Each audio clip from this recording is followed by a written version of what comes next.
Hello guys, नमस्कार। मैं भावेश गजपाल आपका स्वागत करता हूं अपने YouTube चैनल लक्ष्य विद भावेश गजपाल। यदि आप मेरे चैनल पर नए हैं तो चैनल को सब्सक्राइब जरूर कीजिए, साथ ही बेल आइकन को प्रेस कीजिए। तो आज मैं मैथमेटिक्स और रीजनिंग की जो विशेष कक्षाएं मेरी चल रही हैं अलग से, कि सभी सब्जेक्ट मैं ही पढ़ा रहा हूं, तो बाकी के वीडियो जो फ्री डाल रहे हैं यूट्यूब में, उसके अलावा मैं मैथ और रीजनिंग की अलग से कक्षाएं ले रहा हूं, विशेष कक्षाएं जो कि पेड होगी। कुछ थोड़ा सा अमाउंट पे करके आपको एक कक्षाएं ज्वाइन कर सकते हैं, ओनली फॉर मैथ और रीजनिंग। बाकी की जो वीडियोस है वो फ्री ऑफ कॉस्ट यूट्यूब पे डलते ही रहेंगी हमेशा, ठीक है। और इसके अलावा पीडीएफ का जो कॉन्सेप्ट है वो बता चुका हूं इसके पहले।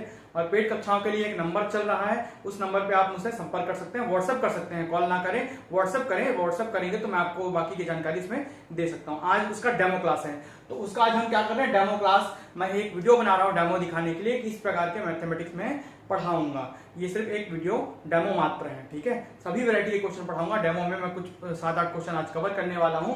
देखिए, प्योर मैथमेटिकल तरीके से हम कैसे पढ़ते हैं, मैं रटाऊंगा नहीं, क्योंकि मैं इंजीनियरिंग का छात्र हूं, बी वाला बंदा हूं, ठीक है। तो मैं वैसा ही कॉन्सेप्चुअल तरीके से आपको समझाऊंगा, ठीक है।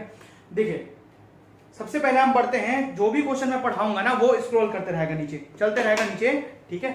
साइड बाई साइड आपके स्क्रॉल करते रहेगा डाउनवर्ड में। आप उस क्वेश्चन को हिंदी इंग्लिश दोनों में पढ़ सकते हैं। चलिए, सबसे पहले बढ़ते हैं आज के क्वेश्चन के, डेमो क्वेश्चन के पहले में हमारे जो एसीएफ रेंजर 2017 और 16 के जो पेपर में आया हुआ क्वेश्चन है ना, उसको एक एक क्वेश्चन कराऊंगा, फिर उसका, ठीक है, सब्स्टिट्यूशन, उसका वैकल्पिक क्वेश्चन भी कराते जाऊंगा कि इस प्रकार के क्वेश्चन और कौन से आ सकते हैं। पेपर के ही क्वेश्चन नहीं, पेपर के साथ अन्य क्वेश्चन भी पढ़ाऊंगा कि उसके उस प्रकार के कैसे क्वेश्चन आ सकते हैं। डेमो क्लास है, डेमो क्लास को पूरा जरूर देखें। आपको एक ना क्वेश्चन में नए ट्रिक, नए तरीके, कुछ चीजों में तरीके मिलेंगे, कुछ चीजों में नए कॉन्सेप्ट मिलेंगे, आपको सब मिलेंगे। इसके पहले मैं एनालिसिस करके एक वीडियो बना चुका हूं, जिसमें कौन से टॉपिक से मैथ और रीजनिंग के कितने क्वेश्चन आए हुए ये मैं बता चुका हूं इसके पहले वाला वीडियो में। उसके पहले मैं एसीएफ रेंजर का क्वेश्चन पेपर सॉल्व करा के भी डाल चुका हूं, वो वीडियो भी आप देख सकते हैं। लेकिन ये डेमो है जो विशेष कक्षाएं ज्वाइन करना चाहते हैं उनके लिए। चलिए देखते हैं, आप इस बाजू में चल रहे नंबर पे क्या कर सकते हैं, कांटेक्ट कर सकते हैं। केवल व्हाट्सएप करें, व्हाट्सएप में बाकी के कितने फी पे करने हैं उसकी डिटेल में व्हाट्सएप में दे दूंगा, किस माध्यम से पे करना है वो भी उसमें बता दूंगा। चलिए देखते हैं क्वेश्चन नंबर 1, जो डेमो का आज क्वेश्चन नंबर 1, ठीक है। एक समतल में चल रहा है बाजू में क्वेश्चन, एक समतल में 20 बिंदु हैं जिसमें 6 संरेख हैं, इनसे होकर कितनी रेखाएं खींची जा सकती हैं, ठीक है। A 196, B 176, C 175, D 191। ये परम्यूटेशन कॉम्बिनेशन अर्थात क्रमचय और संचय का क्वेश्चन है। ये बेसिकली संचय का क्वेश्चन है, कॉम्बिनेशन का क्वेश्चन है। तो परम्यूटेशन कॉम्बिनेशन को मैं अन्य में लेता हूं, ठीक है, अन्य टॉपिक में। तो परम्यूटेशन कॉम्बिनेशन अर्थात संचय का क्वेश्चन है। देखते कैसे बनाते हैं। देखिए, सबसे पहले समझा देता हूं इसका कॉन्सेप्ट क्या होता है।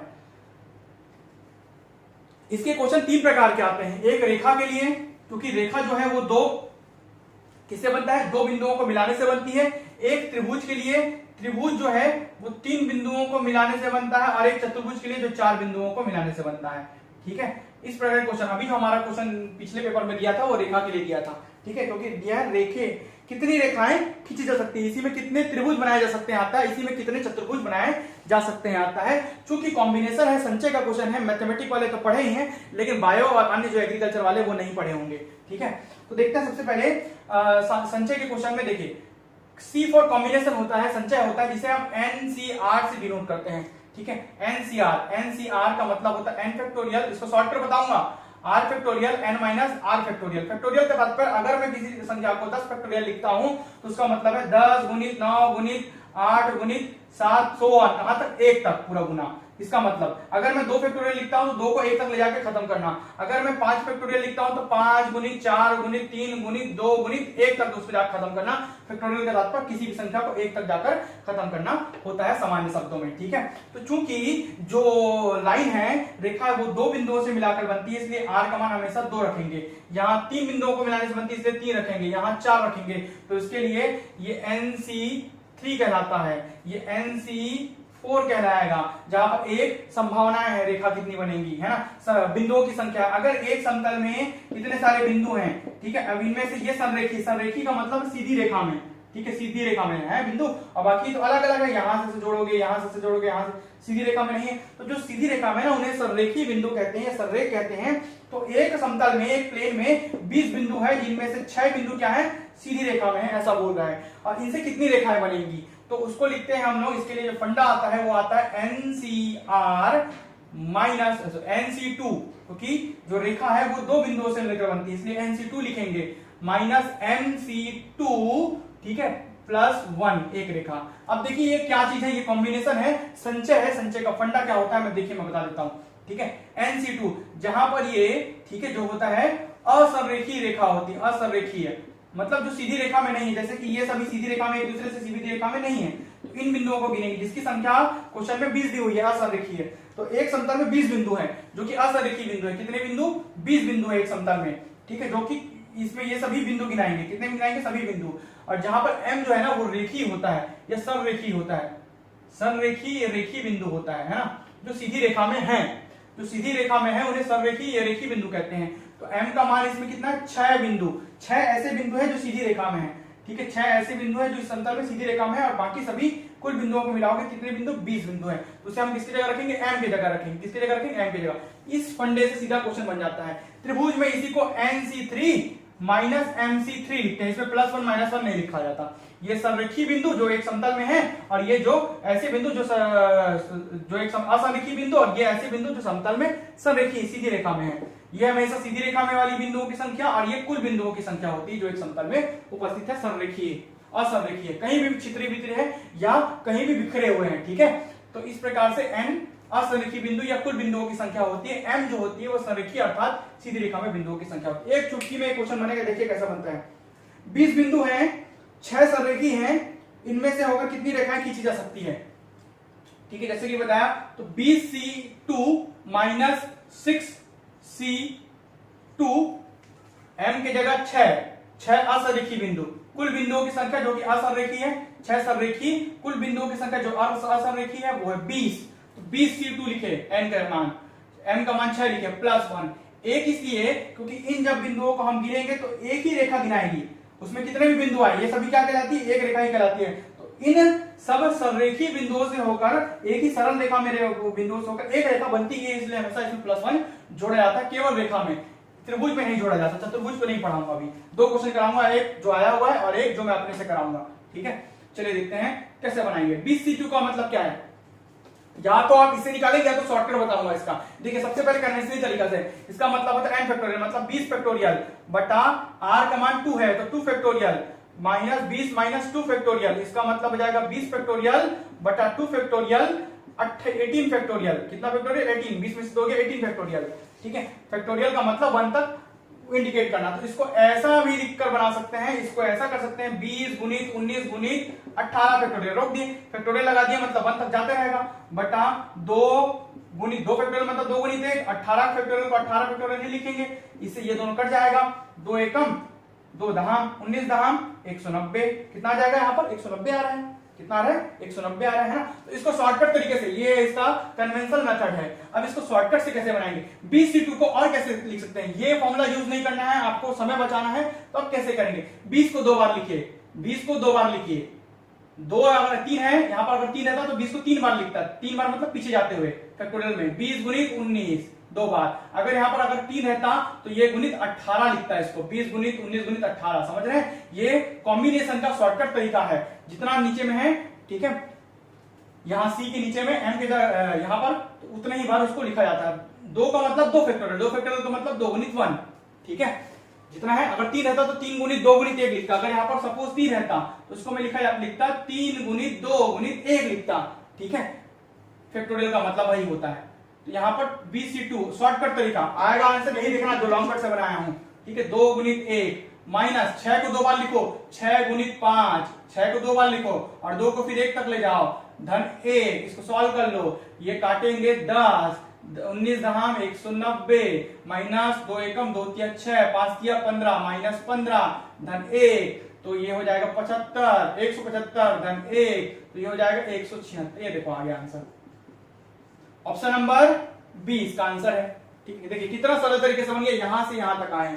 ये लॉन्ग कॉन्सेप्ट है, इससे आप भी निकालेंगे तो भी 190 आया था, ऐसे इसको निकालते तो भी इसका मान 15 आता। एक जोड़ना, ये यूनिवर्सल कुल बिंदुओं की संख्या को आप n की जगह रखिए, जो भी संरेखीय सीधी रेखा में जो बिंदु है उनकी संख्या जो क्वेश्चन में दिया रहेगा उसे आप m की जगह रखिए और चुपचाप निकाल लीजिए, +1 कीजिए और निकाल लीजिए रेखा के लिए। ठीक है, अब देखते हैं इसी का दूसरा क्वेश्चन। चलिए देखते हैं इसका दूसरा क्वेश्चन। 176 इसका आंसर आ चुका है। अब इसी को मैं बताता हूं आपको ट्राइंगल के लिए। ठीक है, त्रिभुज के लिए बताता हूं, त्रिभुज के लिए कैसा हम यूज करेंगे। ठीक है,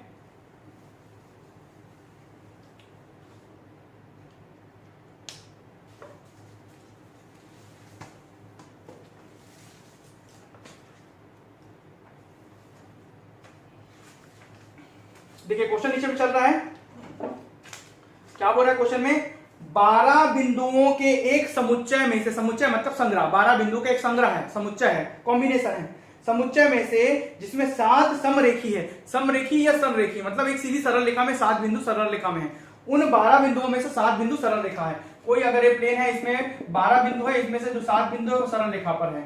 ठीक है, मतलब उससे एक ही लाइन बनता है। कुल कितने त्रिभुज बनाए जा सकते हैं, मैं बोला था एक जो क्वेश्चन पेपर में आया था वो रेखा का था और ये जो क्वेश्चन है त्रिभुज का है। तो कुल कितने त्रिभुज बनाए जा सकते हैं, ऑप्शन में दिखा रहा है आपको, देखिए कैसे करते हैं। रेखा के लिए ये फॉर्मूला है, आपको 1 प्लस जोड़ना है, लेकिन इसमें रहेगा NC3 माइनस MC3। जो सररेखी जो रेखाएं हैं उनको हम घटाते हैं हमेशा। क्यों घटाते हैं, क्योंकि वो सीधी रेखा में है, इसलिए उनको घटा देते हैं। त्रिभुज उनसे नहीं बन पाएगा, इनसे क्या जो सीधी रेखा उससे त्रिभुज बन पाएगा कि नहीं बन पाएगा, इसलिए उनको घटाया जाता है। ये कुल बिंदुओं की संख्या या असररेखीय जो सरल रेखा में नहीं है, इधर उधर फैले हुए उन बिंदुओं की संख्या को n से डिनोट करते हैं। जो सरल रेखा में है, सररेखी है या समरेखी है, उनको m से डिनोट करते हैं। ठीक है, तो इसमें इनकी संख्या 12 दी है, इनकी संख्या क्या दी है, 7 दी है, n का मान 12। तो त्रिभुज के लिए ये फॉर्मूला, त्रिभुज 3 बिंदुओं से होकर बनता है, इसलिए इसमें कॉम्बिनेशन में 3 का कॉम्बिनेशन लिखा रहता है। रेखा में 2 बिंदुओं से मिलकर बनता है, इसलिए इसके कॉम्बिनेशन में 2 का कॉम्बिनेशन लिखा होता है। तो क्वेश्चन नंबर 2 आज का जो डेमो क्लास है वो है NC3 माइनस MC3। त्रिभुज में +1 नहीं किया जाता, सीधा रखो 12C3 माइनस आपका हो जाएगा 7C3। ये कुल रेखाएं या कुल समुच्चय बिंदु, और ये आपका 7 जो है वो सरल रेखा समरेखी बिंदुओं की संख्या m की जगह रखे, कुछ नहीं। 12 को 3 लिखा है, मतलब 12 को 3 बार लिखिए, 12 गुणित शॉर्टकट तरीका, 12 गुणित 11 गुणित 10 और 3 को 1 तक ले जाएंगे, 3 गुणित 2 गुणित 1 माइनस 7 गुणित 6 गुणित 5 बटा 3 गुणित 2 गुणित 1। एक क्वेश्चन आता ही है, चाहे सीजीपीएससी प्री में आए चाहे आपका सीजीपीएससी के एसीएफ रेंजर में आए, क्वेश्चन दे ही देता है। ठीक है, इस प्रकार क्वेश्चन आया तो नहीं छूटना चाहिए। 3 चौक 12, 2 एकम 2 दूनी 4, ठीक है, 10 दूनी 20 और 11 दूनी 22, मतलब कितना हो जाएगा 220। इसको गुना करोगे कितना आएगा 220 आएगा। 3 एकम 3 दूनी 6, 2 और 2 कट गया, 7 पंचे 35, कितना हो जाएगा 220 में से आप 35 घटा दीजिए, इसका आंसर आपको क्या मिलेगा भाई 185 मिलेगा, 185 इसका आंसर मिलेगा। इस प्रकार इसका ऑप्शन नंबर क्या होगा, ऑप्शन नंबर ए इसका आंसर है 185। समझिए कितने त्रिभुज बनेंगे, त्रिभुजों की संख्या 185। इन 12 असरेखी मतलब बिंदुओं से और जिनमें 7 सररेखी है, सरल रेखा में है, समरेखी है, उनसे मिलकर 185 त्रिभुज बनेंगे, जबकि इसके पहले वाले में 176 रेखा आया था, लाइंस आया था। इस प्रकार ये क्रमचय और संचय। चलिए अगला क्वेश्चन दिख रहा है आपका जो क्वेश्चन पेपर पे आया हुआ है, नीचे क्वेश्चन स्क्रॉल कर रहा है, 777 की घात 777, इसकी पावर में 777 है, 777 है, इसमें इकाई का अंक क्या होगा। जब इसको इतने बार लिखा जाए, इतने बार गुना किया जाए, तो उसका जो संख्या बनेगी उसके इकाई में कहां कौन सा अंक होगा। इसको मैं एकदम शॉर्टकट एक लाइन में आपको बनाना सिखाऊंगा, सीधा सीधा एक लाइन में इसका आंसर कैसे निकाल सकते हैं। सभी क्वेश्चन को दिख रहा है 1 2 3 4 5 6 क्वेश्चन। ये जो क्वेश्चन है ये आया हुआ है एग्जाम पे, ये बाकी क्वेश्चन मैं अभी डेमो में दिखाऊंगा आपको कि कैसे बनाएंगे। किसी भी वैरायटी क्वेश्चन हो एक लाइन में आप सॉल्व कर सकते हैं, कुछ नहीं करना है। 7 की घात 777, ठीक है, आप जो भी पावर है ना उसको सिर्फ 4 से भाग दे दो। क्या कर दो, जो भी पावर है हर बार 4 से भाग देना है। किसी भी प्रकार क्वेश्चन आए, जो संख्या बनेगी उसका इकाई का क्या होगा, भाई गुना थोड़ी करते रहोगे, शॉर्टकट तरीका है।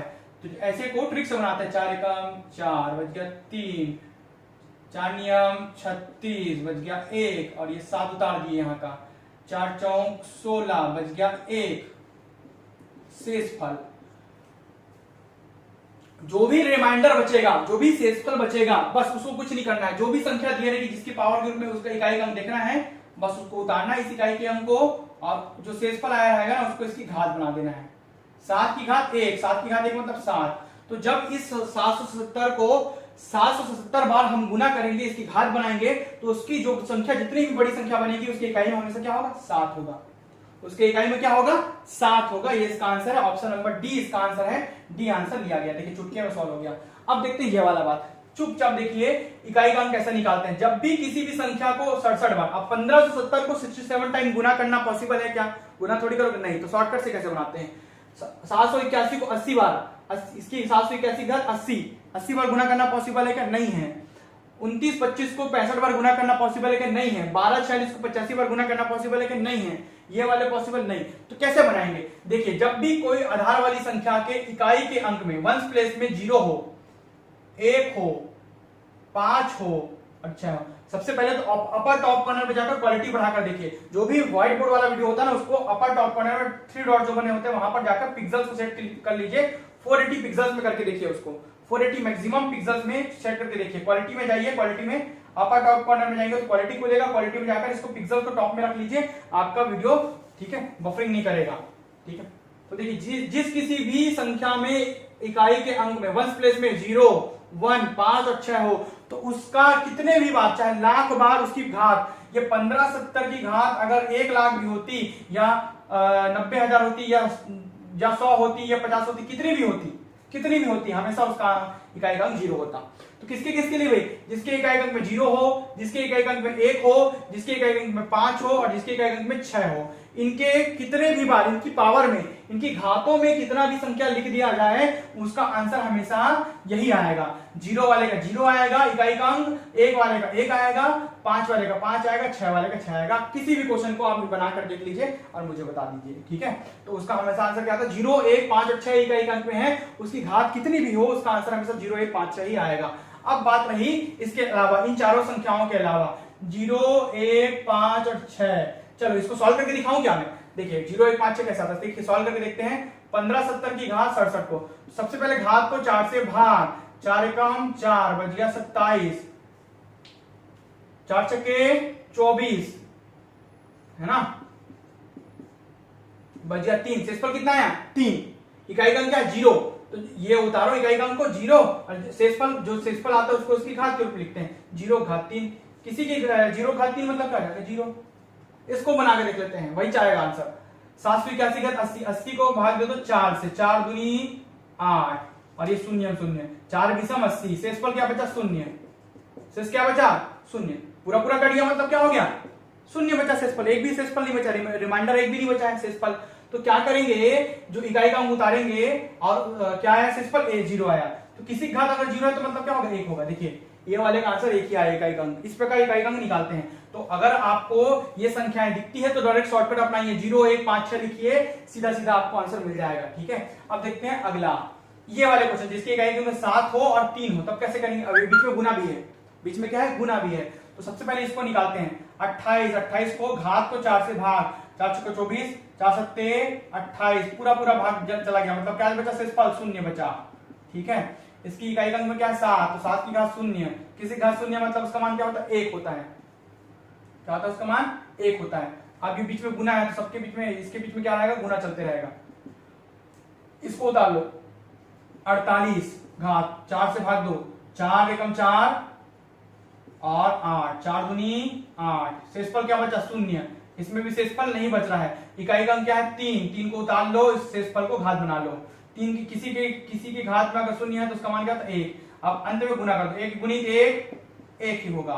तो इन सब संख्याओं को इतने बार गुना करने पर और बाद में अंतिम में दोनों को गुना करने पर उससे जो संख्या बनेगी उसके इकाई के अंक में इकाई के स्थान पर क्या होगा 1 ही होगा।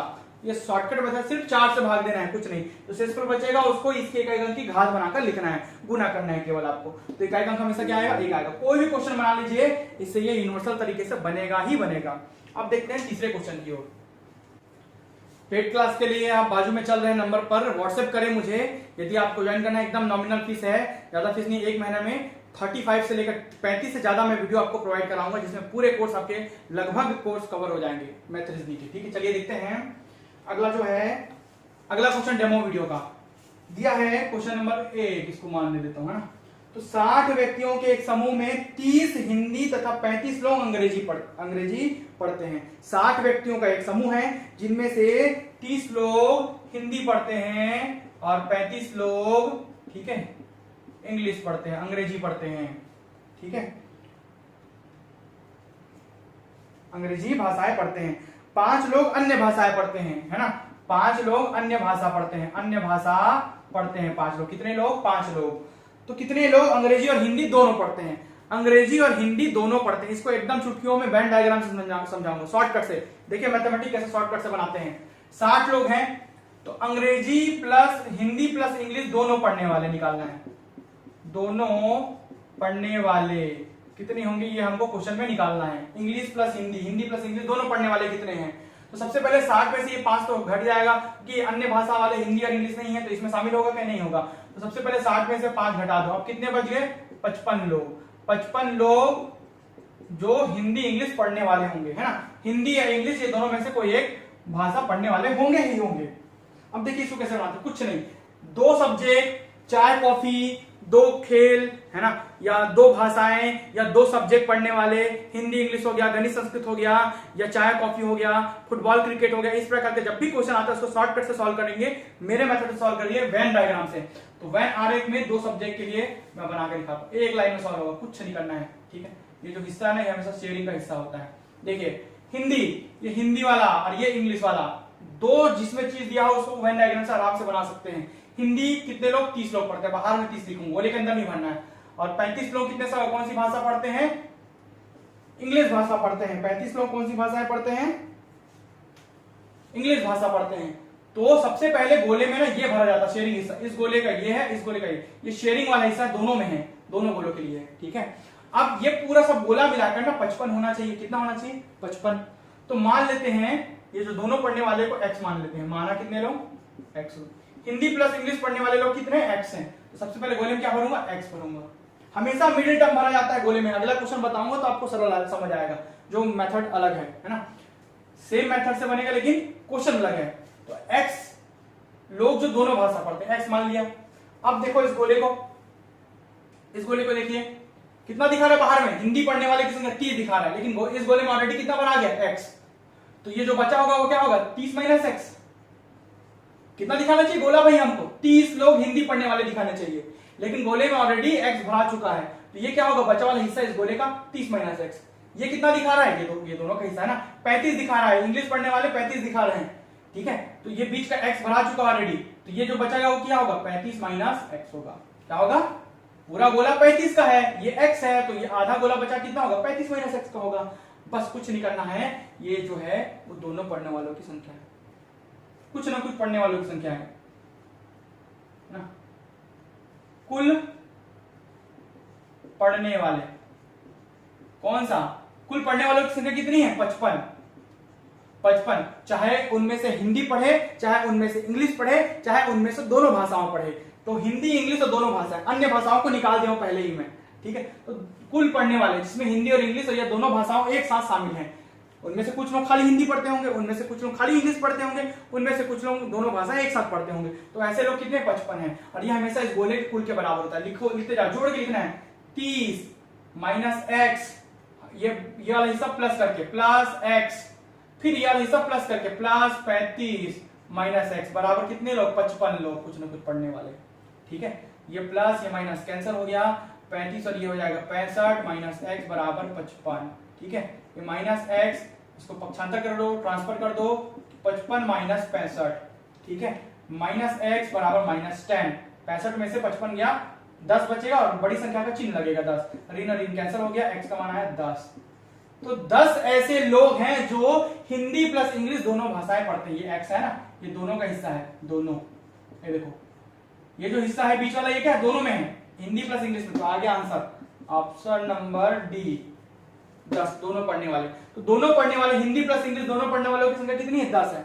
कुछ नहीं करना है, वेन डायग्राम से शॉर्टकट तरीके से निकल जाएगा। अगला क्वेश्चन देखिए डेमो का, अगला क्वेश्चन देखिए वेन डायग्राम से ही बनेगा।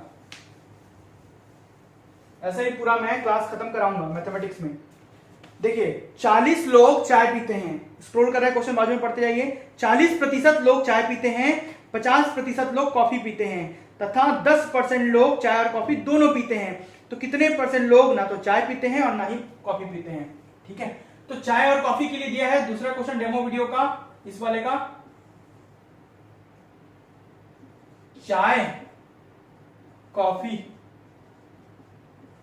क्या बोल रहा है? 40% लोग, बाहर में पढ़ना है जो भी क्वेश्चन दिया है, चाय पीते हैं, 50% लोग कॉफी पीते हैं, 10% लोग दोनों पीते हैं, चाय और कॉफी दोनों, है ना, चाय प्लस कॉफी दोनों पीते हैं, ये 10% लोग हैं। और कितने लोग ना ही चाय और ना ही कॉफी?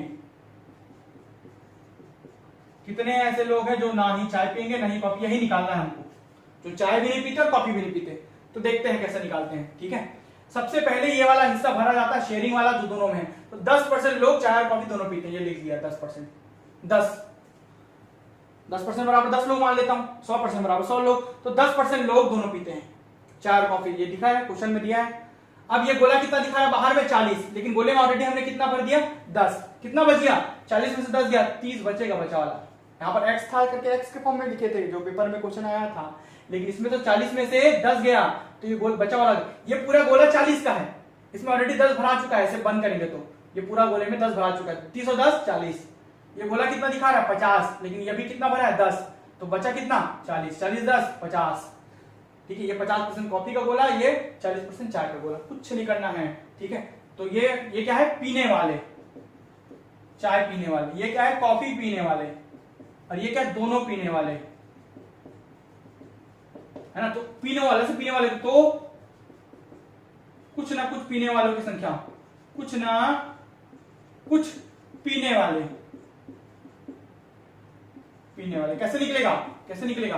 30 जोड़ के लिखते जाना, हर बार प्लस करना है। 10 धन 10 धन 40, जैसे उसमें x के फॉर्म में था तो x के फॉर्म में लिखे। तो 40 30 70 10 80%। 80% लोग कुछ ना कुछ पीते हैं, पीने वाले हैं। तो कितने परसेंट लोग कुछ ना ही चाय पियेंगे ना ही कॉफी पियेंगे? 100% माइनस 80%, कितने परसेंट लोग? 20% लोग। तो 20% लोग ऐसे होंगे जो ना ही चाय पियेंगे ना ही कॉफी की। कोई भी गणना 100 में होती है। 80% लोग यदि कुछ ना कुछ पीते हैं, जो कि इससे निकल गया, ये सभी पीने वाले हैं, खाली चाय पीने वाले, खाली कॉफी पीने वाले, कुछ ना कुछ पीने वाले, चाय और कॉफी दोनों पीने वाले, सबको जोड़ दिए तो 80% क्या है? चाय और कॉफी या कुछ ना कुछ, जिनमें से कुछ लोग चाय पीते होंगे खाली, इनमें से कुछ लोग खाली कॉफी पीते होंगे, इनमें से कुछ लोग ऐसे भी हैं जो दोनों पीते हैं। तो कितने लोग नहीं पीते कुछ भी? तो 20% लोग। तो आंसर क्या आएगा? 20%। ये देखिए Venn diagram. Football, hockey, Hindi, English या कोई और 2 सब्जेक्ट दिया है, कितना भी टफ क्वेश्चन हो इसी से बना के दिखाऊंगा मैं, ऐसा ही सिखाऊंगा मैं। ठीक है, चलिए देखते हैं पाई चार्ट को, पाई चार्ट की ओर बढ़ते हैं। पाई चार्ट चल रहा है बाजू में, क्या बोल रहा है पाई चार्ट में कि निम्न दिए गए चित्र में किसी देश द्वारा विभिन्न खेल पर किया गया खर्च दिखाया गया है। पाई चार्ट में वृत्त चित्र द्वारा प्रश्नों के उत्तर दीजिए। बहुत 4 क्वेश्चन आया था, 2 ही क्वेश्चन को कराऊंगा, बाकी के 2 क्वेश्चन अगले मेन क्लास में होंगे। ठीक है, अभी डेमो में इतना ही कराऊंगा। देखेंगे ये एंगल वाला है, डिग्री में दिया है सभी। इसका एक और कॉन्सेप्ट आता है परसेंट में, सभी देख रहे हैं। क्रिकेट 81 एंगल 81 अंश का कोण बना रहा है, हॉकी 63 अंश का कोण बना रहा है, फुटबॉल 54 डिग्री का एंगल बना रहा है ना। अन्य 31 अंश में है, गोल्फ 36 अंश में है, टेनिस 45 अंश में है और बास्केटबॉल जो है वो 50 अंश में है। गोले में सभी दिखाया गया है। लेकिन जो क्वेश्चन दिया है ना, अब देखते हैं क्वेश्चन की ओर। क्वेश्चन नंबर 110 जो 110 है, उसी का नंबर लिख लेता हूं, 110 नंबर का क्वेश्चन है ना, 110। इसका पहला क्वेश्चन, इसके 4 क्वेश्चन है। जब भी ये क्वेश्चन आता है 4 या 5 के पेयर में आता है, तो 4 एक साथ बन जाएगा। तो एक क्वेश्चन देखते हैं, कुल खर्च का कितना प्रतिशत टेनिस पर खर्च किया गया?